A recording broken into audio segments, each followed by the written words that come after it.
बिस्मिल्लाहिर्रहमानिर्रहीम। अस्सलाम वालेकुम डियर स्टूडेंट्स, मैं आपका टीचर ज़हीर अहमद। बच्चों, लास्ट लेक्चर के अंदर हमने जीपीएस, उसकी एप्लीकेशंस और उसके साथ साथ सैटेलाइट सिस्टम को डिफाइन किया था। सैटेलाइट्स बेसिकली नेचुरल भी हो सकती हैं और आर्टिफिशियल भी होती हैं। नेचुरल सैटेलाइट्स जो कि पहले से प्लैनेट्स, मून वगैरह इन द स्पेस मौजूद हैं, वो नेचुरल सैटेलाइट कंसीडर किए जाते हैं। और वो सैटेलाइट सिस्टम्स जो human in the space send करता है, उन्हें आर्टिफिशियल सैटेलाइट्स कहा जाता है। बेसिकली ये satellites in the space different orbits में प्लेस की जा रही होती है और उसी वजह से हम इन ऑर्बिट्स को डिफरेंट कैटेगरीज में डिवाइड करते हैं। तो आज का लेक्चर उसी ऑर्बिट्स की क्लासिफिकेशंस के ऊपर है कि कौन से ऑर्बिट्स किस रेंज में मौजूद हैं और उनमें किस टाइप की सैटेलाइट्स को ट्रांसफर किया जाता है। तो चलते हैं बोर्ड की जानिब और डिस्कस करते हैं इनकी डिफरेंट टाइप्स को। Classification of satellite systems. Different satellite systems हैं, हम उन्हें किस तरह से क्लासिफाई कर रहे हैं, ये चीज आज के लेक्चर में हम डिस्कस करेंगे, जो कि जियो, मियो एंड लियो के नाम से जानी जाती है। बेटा, satellite systems can be classified into following 3 types. 3 types में क्लासिफाई किया जा सकता है। किस बेस के ऊपर? Based upon their orbits. उनके ऑर्बिट्स की बेस के ऊपर सैटेलाइट्स को 3 कैटेगरीज में हम क्लासिफाई कर देते हैं। ऑर्बिट्स जो कि डिफरेंट रेंज प्रोवाइड कर रहे होते हैं और डिफरेंट मैकेनिज्म प्रोवाइड कर रहे होते हैं डिफरेंट सैटेलाइट्स के लिए। आप देख सकते हैं कि जियो स्टेशनरी अर्थ ऑर्बिट, जिसे जियो कहा जाएगा, मीडियम अर्थ ऑर्बिट, इसे मियो कहा जाता है, और लो अर्थ ऑर्बिट, लियो बेस सैटेलाइट सिस्टम्स मौजूद। अब ये डायग्राम अगर आप देखें तो इस डायग्राम के अंदर हम एक पार्ट ऑफ द अर्थ को शो कर रहे हैं और ये अर्थ के ऊपर ये 2 अर्थ स्टेशन को हम डिस्कस कर रहे हैं, जिनके जरिए से हम सैटेलाइट के साथ कम्युनिकेट कर रहे होते हैं। अर्थ स्टेशन आगे जो कि अर्थ के ऊपर प्लेस्ड है। अब ये 3 ऑर्बिट्स आ रहे हैं। कौन कौन से? Number 1 LEO, low earth orbit, इसकी रेंज 160 किलोमीटर टू 2000 किलोमीटर तक है। इसके बाद दूसरा अर्थ ऑर्बिट आ जाएगा, that is medium earth orbit, MEO. ये बिटवीन 2000 किलोमीटर टू 35,786 किलोमीटर की रेंज के अंदर ऑर्बिट मौजूद होता है। एंड थर्ड ऑर्बिट जो कि 0 डिग्री लैटिट्यूड के ऊपर मौजूद है, उसे हम देखते हैं वो क्या है, जियो स्टेशनरी अर्थ ऑर्बिट। ये अबव 35,786 किलोमीटर की रेंज पर मौजूद है। अब हम इनमें डिटेल में देखेंगे कि इनमें कौन सी सैटेलाइट्स को प्लेस किया जाता है और वो सैटेलाइट्स वर्क कैसे कर रही होती हैं। समवेयर अगर कम्युनिकेशन सैटेलाइट की बात करते हैं तो ये एक कोई सैटेलाइट ऑब्जेक्ट, लेट्स सपोज मैं बना देता हूं कि ये एक सैटेलाइट ऑब्जेक्ट आ गया। ये कौन सा होगा? ये कम्युनिकेशन सैटेलाइट है और ये किस ऑर्बिट में आ रही है? जियो ऑर्बिट के अंदर आ रही है। अब ये सैटेलाइट इस अर्थ स्टेशन से डाटा को कैच कर सकती है, सेंड भी कर सकती है और ट्रांसफर भी कर सकती है। काम कैसे होगा कि ये आपको 5th चैप्टर के अंदर इसकी कम्युनिकेशन प्रोसेस को बता भी दिया गया था कि जब अर्थ स्टेशन डेटा सिग्नल्स को सेंड करता है सैटेलाइट की तरफ तो वो क्या कहलाता है? अपलोडिंग कहला रहा होता है। और जब सैटेलाइट डाटा को on the earth station send करती है, ट्रांसफर बैक कर रही होती है, तब वो क्या कहलाता है? डाउनलोडिंग कहला रही होती है। मींस जब अर्थ स्टेशन रिसीव कर रहा होता है सैटेलाइट से सिग्नल, तो वो डाउनलिंक या डाउनलोडिंग हो रही होती है। और जब अर्थ स्टेशन डाटा को सैटेलाइट पर सेंड कर रहा होता है to be transmitted somewhere else, तब वो अपलोडिंग कर रहा होता है। और बच्चों ये भी आपको बताते चलें कि अर्थ स्टेशन के ऊपर जो एंटीनास लगे होते हैं वो और सैटेलाइट के दरमियान लाइन ऑफ साइट कम्युनिकेशन होनी लाजमी होती है। अगर लाइन ऑफ साइट कम्युनिकेशन नहीं होगी देन डाटा ट्रांसमिशन पॉसिबल नहीं हो रही होती। चलते हैं नेक्स्ट बोर्ड की जानिब और इनको डिफाइन करते हैं। जी बच्चों, सबसे पहले जो सैटेलाइट सिस्टम्स हैं जो कि जियो ऑर्बिट में प्लेस्ड होते हैं, वो कौन से सैटेलाइट सिस्टम्स हैं? अ जियोस्टेशनरी अर्थ ऑर्बिट, या फिर जिसे जियोस्टेशनरी ऑर्बिट भी कहा जाता है, इज लोकेटेड, ये कहां लोकेटेड है, is located directly above the earth equator. अर्थ का जो सेंटर पॉइंट है, जो जिसे इक्वेटर कहा जाता है, उसके डायरेक्टली अबव प्लेस्ड है। कहा? At 0 degree latitude. जब अर्थ को डिवाइड किया जाता है तो लैटिट्यूड की फॉर्म में और लॉन्गिट्यूड की फॉर्म में डिवाइड किया जा रहा होता है। तो लैटिट्यूड जो कि नॉर्थ एंड वेस्ट साउथ को डिवाइड की तरफ होता है डायरेक्शन में, और डिवाइड करता है अर्थ को दो हिस्सों में, तो उसके 0 डिग्री के ऊपर ये ऑर्बिट मौजूद होता है। जितनी भी सैटेलाइट्स भेजी जाती हैं इस ऑर्बिट के अंदर कम्युनिकेशन पर्पस इसके लिए होती हैं। एक और बात कि जब हमारे पास एक और बात कि जो सैटेलाइट्स जियो ऑर्बिट के अंदर सेंड की जाती हैं वो फिक्स्ड होती हैं, वो मूव नहीं कर रही होती from one point two another, या उनके लिए एंटीनास को मूव नहीं करना पड़ता। इसी तरह से जो अर्थ स्टेशन के ऊपर जो एंटीनास लगे होते हैं, आपने टीवी स्टेशंस में देखा होगा, रेडियो स्टेशंस में या अदर, इसी तरह से कि वो एंटीनास फिक्स्ड होते हैं, वो मूव नहीं कर रहे होते, ट्रैक नहीं कर रहे होते। जबकि नेविगेशन सैटेलाइट्स के एंटीनास ट्रैक कर रहे होते हैं, हर तरफ घूम रहे होते हैं। क्यों? क्योंकि वो कम्युनिकेशन के लिए यूज नहीं हो रहे, वो तो नेविगेशन के लिए यूज हो रहे हैं। और जो हमारे पास जियोस्टेशनरी अर्थ ऑर्बिट है, इसके अंदर कम्युनिकेशन सैटेलाइट्स प्लेस की जाती है। अब नेक्स्ट पॉइंट को डिस्कस करते हैं कि ये कितने डिस्टेंस या इसकी रेंज क्या है। It is located above the altitude या height of 35,786 kilometre from the earth surface. ये जितनी भी सैटेलाइट्स हैं ये बहुत लॉन्गर डिस्टेंस के ऊपर मौजूद हैं, अर्थ सरफेस से 35,786 किलोमीटर से अबव में मौजूद हैं, बिलो नहीं। बिलो हमारे पास मियो एंड लियो ऑर्बिट्स आ जाते हैं। ये जियो ऑर्बिट 35,786 किलोमीटर से अबव पर स्टार्ट हो रहा होता है, और उसके अंदर डिफरेंट जो communication satellites and weather satellites वगैरह प्लेस की जाती हैं। अब ये नेक्स्ट पॉइंट देखते हैं कि इट्स रोटेशनल पीरियड और frequency, orbital frequency is equal to the earth rotational period. बड़ा इंपॉर्टेंट पॉइंट है, वो स्टूडेंट जो फिजिक्स से रिलेटेड हैं वो जानते होंगे कि orbital velocity and orbital frequency क्या होती है। तो बेटा जो सैटेलाइट की फ्रीक्वेंसी है वो सेम है with the frequency of earth.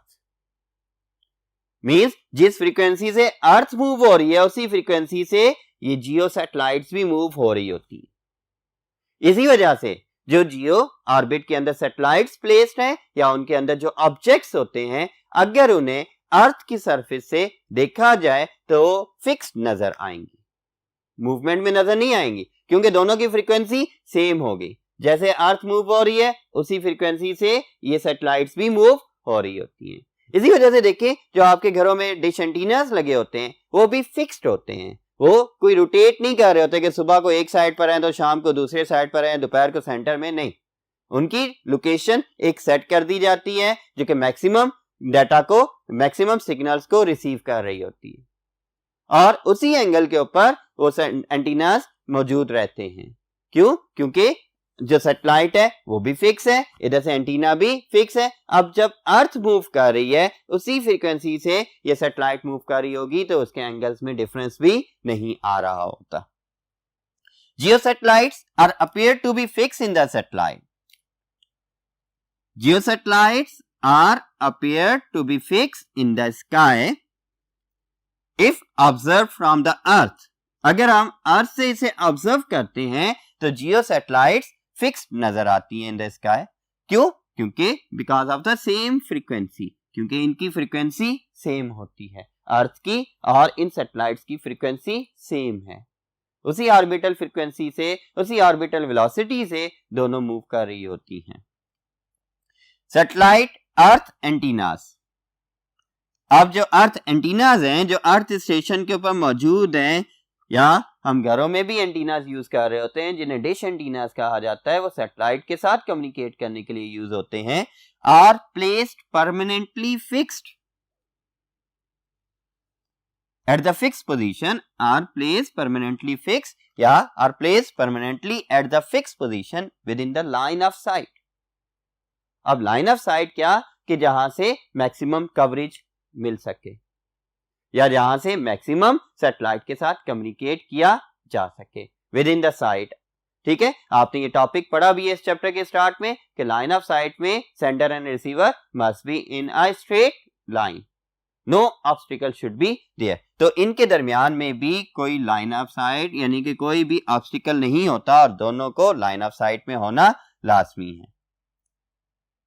ठीक है, तो earth antennas with in line of sight to geo satellites होते हैं and do not need to track them for communication, और उन्हें डेटा कम्युनिकेशन के लिए सैटेलाइट को ट्रैक नहीं करना पड़ता, नेविगेट करके रोटेट करके उन एंटीनास को सैटेलाइट को ढूंढना नहीं पड़ता ताकि उसके साथ कम्युनिकेशन परफॉर्म की जा सके.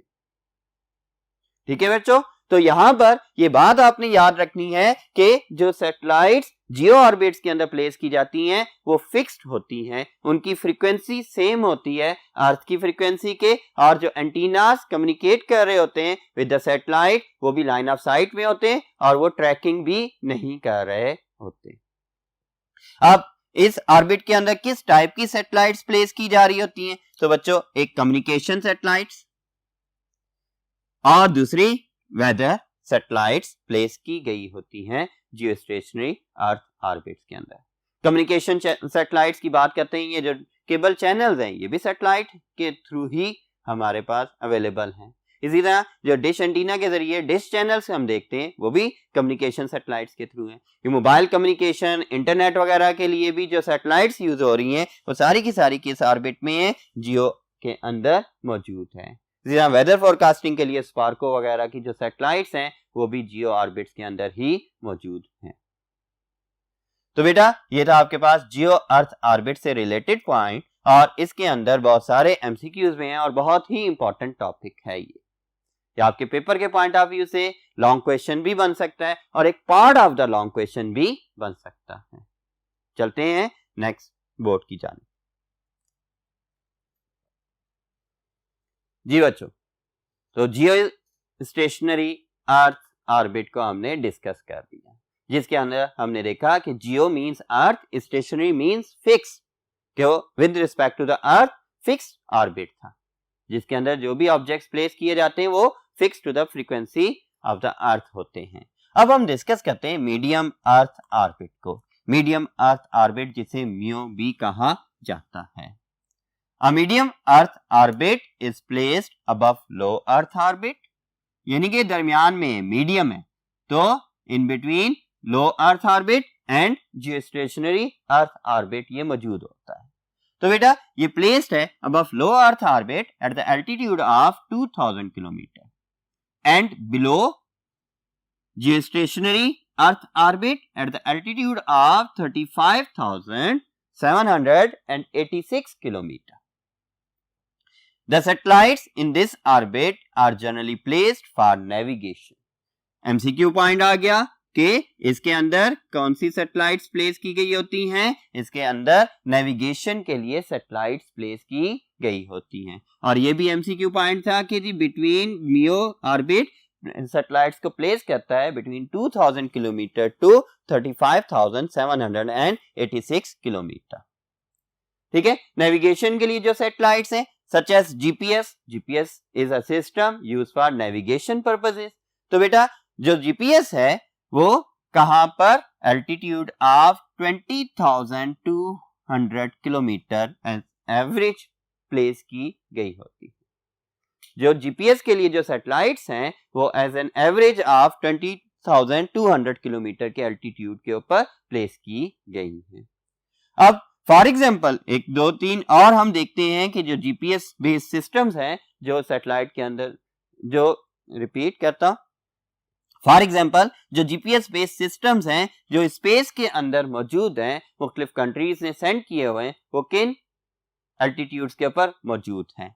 रशियन सैटेलाइट, रशिया ने भेजी हुई सैटेलाइट है बेस्ड नेविगेशन सिस्टम, जिसके जरिए वो नेविगेशन परफॉर्म कर रहे हैं, और उसका नाम क्या है? ग्लोनास है. is placed at an altitude of 19,100 kilometre.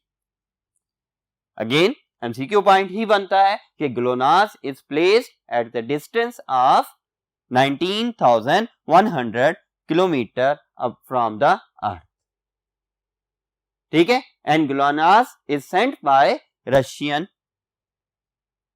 base systems. Repeat, and GLONASS is sent by Russia.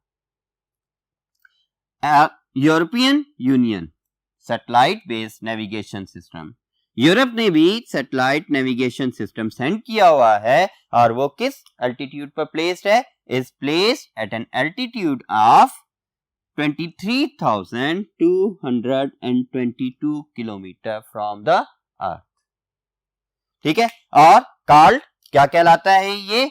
ये गैलीलियो कहलाता है।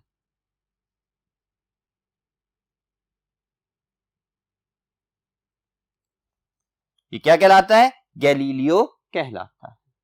तो ग्लोनास रशियन सैटेलाइट सिस्टम है और गैलीलियो जो है वो यूरोपीय यूनियन बेस्ड सैटेलाइट सिस्टम है, जो कि हमारे पास नेविगेशन के लिए यूज हो रहे हैं और ये प्लेस्ड मीडियम अर्थ ऑर्बिट के अंदर है। और मीडियम अर्थ ऑर्बिट की रेंज क्या है? ये डिफरेंट सैटेलाइट्स को प्लेस करता है बिटवीन 2000 किलोमीटर टू 35,786 किलोमीटर। तो बेटा ये था आपके पास मीडियम अर्थ ऑर्बिट से रिलेटेड टॉपिक। अब हम डिस्कस करेंगे लो अर्थ ऑर्बिट को ऑन फर्स्ट बोर्ड। तो चलते हैं फर्स्ट बोर्ड की जानिब। जी बच्चों, तो अभी हम डिस्कस करते हैं लो अर्थ ऑर्बिट को। सो लो अर्थ ऑर्बिट, जो कि लो ऑर्बिट भी जाना जाता है, लियो या फिर लो ऑर्बिट भी इसे कहते हैं। ये बेसिकली डिफाइंड है अर्थ सरफेस से to the altitude of 2000 kilometre तक। यानी अगर हम अर्थ सरफेस को देखें तो यहीं से हमारे पास वायरलेस सिग्नल तो कम्युनिकेट हो रहे होते हैं। तो ये सारा की सारी कम्युनिकेशन या जो अर्थ से अबव जितनी भी सरफेस है अप टू 2000 किलोमीटर तक ये लो ऑर्बिट के अंदर आ रही होती है। अब इसके अंदर हम साउंड कम्युनिकेशन भी कर रहे होते हैं, हमारे पास जो है शॉर्ट डिस्टेंस कम्युनिकेशन भी परफॉर्म हो रही है। ये सारी भी किसके कैटेगरी में आ रही होती है? लो अर्थ ऑर्बिट के अंदर आ रही होती है। जनरली तो अर्थ सरफेस से अबव अप टू 2000 किलोमीटर है, लेकिन अगर हम देखें कॉमनली यूज जो सैटेलाइट्स के लिए यूज होने वाली इसकी रेंज है वो 160 किलोमीटर से लेकर 2000 किलोमीटर तक आ जाती है अबव द अर्थ। तो अगर जनरली देखते हैं तो अर्थ सरफेस से ही इसकी रेंज स्टार्ट हो जाती थी, लेकिन सैटेलाइट्स वगैरह प्लेस करने के लिए 160 किलोमीटर से 2000 किलोमीटर तक की रेंज यूज की जाती है for low earth orbit.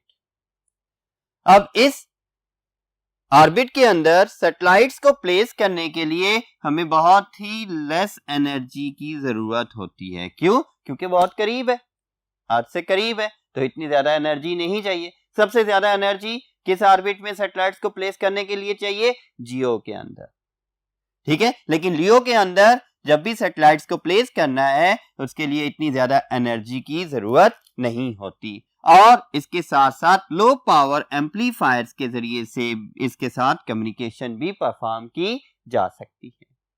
High power high intensity antennas वगैरह की जरूरत नहीं होती, लो पावर एम्पलीफायर्स के जरिए से भी इसके साथ कम्युनिकेट कर लिया जाता है।